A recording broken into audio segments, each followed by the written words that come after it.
Analytique, il réfléchit avant de parler. Persuasif, ses arguments sont convaincants.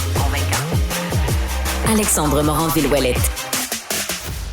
Ce matin, dans les pages de nos collègues du journal, on rapporte une vaste enquête, très vaste enquête. On parle de près de 22 000 enseignants qui ont été sondés par l'Institut national de santé publique du Québec sur leur état psychologique.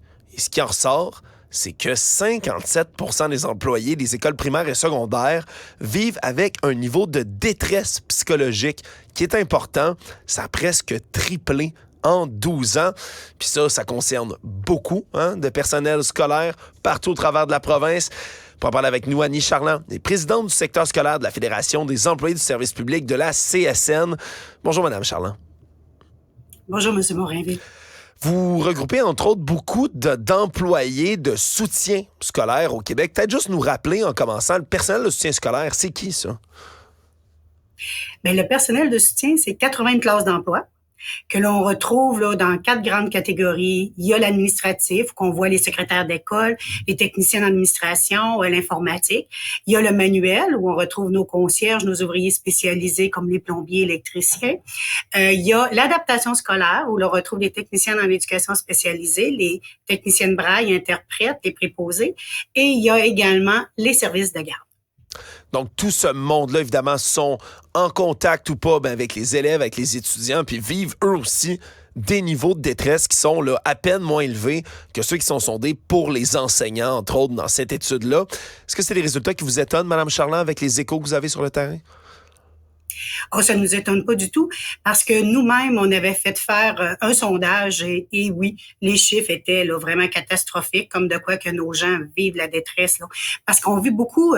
je vous dirais qu'il y a beaucoup de violence également dans les écoles. Alors, on avait fait un sondage de violence et détresse psychologique et c'est là que ça nous avait démontré là, des chiffres assez catastrophiques. Oui, là, c'était ma prochaine question. Vous me devanciez. J'allais vous demander, qu'est-ce qui peut causer autant de détresse? Qu'est-ce que vous observez? La violence dans les écoles, on a l'impression que ça affecte majoritairement les enseignants ou les enseignantes, mais ça vient viser aussi le personnel de soutien? Bien oui, tout le personnel en adaptation scolaire, en service de garde, qui travaille au quotidien avec les élèves. Alors oui, eux vivent beaucoup de violence et même souvent, quand on parle de côté violence, le personnel de soutien est beaucoup plus à risque que les enseignants parce que c'est nous qui devons intervenir avec eux au quotidien.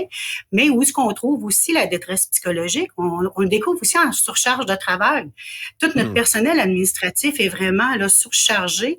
De plus en plus de choses qui se faisaient au centre administratif retourne dans les écoles. Alors, nos secrétaires d'école, vous savez, une secrétaire d'école qui allait une école de 200 ou de 400 élèves, elle est toujours seule. Alors, le calcul est facile à voir que nous, on demande justement de pouvoir travailler sur des ratios pour aider là, le monde en surcharge de travail, car il y a de la surcharge dans tous nos corps d'emploi là, présentement. Oui, puis on se comprend, là, tous les corps d'emploi sont, puis je prends toujours la comparaison avec les enseignants parce que c'est eux qu'on entend parler de plus, là. Puis je minimise pas du tout le niveau de détresse ou la difficulté de leur emploi. Mais trouvez-vous que le personnel de soutien, justement, est peut-être trop souvent occulté dans l'actualité quand on parle des problèmes dans les écoles, des problèmes des emplois? C'est toujours, évidemment, les enseignants, avec raison, mais peut-être qu'on parle pas assez non plus des gens de votre profession? Ben effectivement, on veut pas minimiser du tout le travail des professeurs, sauf que le personnel de soutien, ben c'est nous qui accueillons les élèves le matin et on les laisse jusqu'au soir. Alors les élèves nous connaissent par notre prénom. Alors oui, l'importance du personnel de soutien, on est la base, on est indispensable dans chaque école, chaque centre. Il n'y a pas une place où il n'y a pas un personnel de soutien. Alors il est temps qu'on sorte un petit peu de l'ombre, là, effectivement. Oui, puis c'est pour ça qu'on se parle ce matin, justement.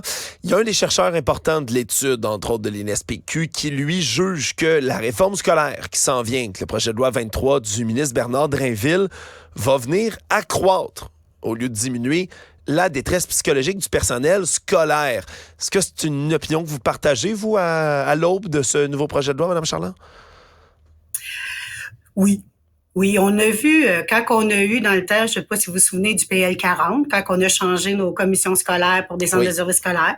Alors là, déjà, on a vu là, le pouvoir qui était beaucoup plus en haut qu'au centre de service, qui était beaucoup plus au ministère. Et déjà, on a vu là, une dégradation dans nos endroits parce que c'est vraiment c'est soit l'école ou soit le ministère. Alors le centre de service n'a plus son pouvoir.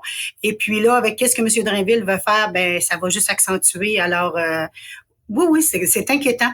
C'est quand même très inquiétant. C'est sûr que c'est encore plus inquiétant pour les enseignants que nous, mais on fait quand même partie de la même roue, là. Oui, vous en faites partie, puis ça vaut la peine aussi de le souligner encore, parce que vous êtes exposé au même problème, à la même détresse, puis surtout, vous avez bien fait de me le dire, Mme Charland, à la même violence également, qui est un problème là, qui devient de plus en plus prioritaire puis important dans nos écoles. Annie Charland, vous êtes la présidente du secteur scolaire de la Fédération des employés du service public de la CSN. Merci beaucoup d'avoir été là. Merci à vous. Bonne journée. Au revoir.